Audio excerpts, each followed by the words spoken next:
Well, if you haven't stepped outside recently, it is hot. But this isn't your typical start of summer heat. These extreme temps can be dangerous. So let's go over what you need to know to keep vulnerable groups like the elderly, kids, and your pets safe. Not a fan of the heat. It's the start of the first full week of summer, and it is a scorcher. The heat will continue to rage across the country this week. We could see the temperatures reach triple digits here in Connecticut. The big concerns for doctors like Hartford Hospital ER Director Colin Huguenot are illnesses related to exposure, like heat cramps, heat exhaustion, or heat stroke. Heat stroke is really a dysregulation of core temperature, which results in almost fever-like conditions, seizures, loss of consciousness, and hallucinations. And while everyone needs to look out for those symptoms, vulnerable groups are the most at risk. Folks who are older may be on medications that may diminish their ability to sweat, which is our body's main protective factor to try to cool ourselves down.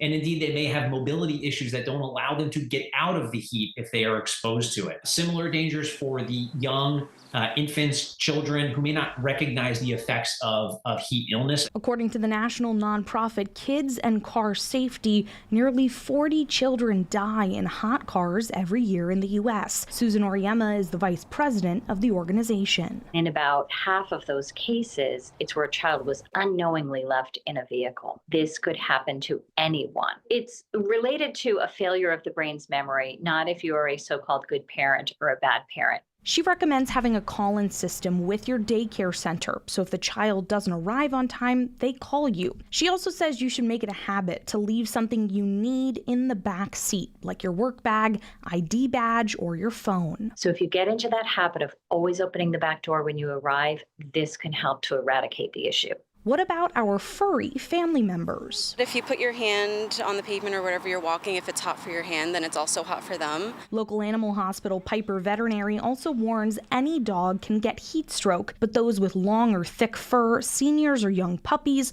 large or giant breeds, or pups with pre-existing medical conditions are at a higher risk. So pet parents like Kiana are keeping an eye out. We try to, just quick potty breaks and then we'll go back inside. She's really good with letting me know when it's time to go back, so she'll stop and then be like, no, I'm not feeling it anymore, and then she'll start walking back to our apartment. We have all these hot weather tips and more information about cooling centers near you on our website at fox61.com. Reporting in Hartford, Emma Forrest, Fox 61.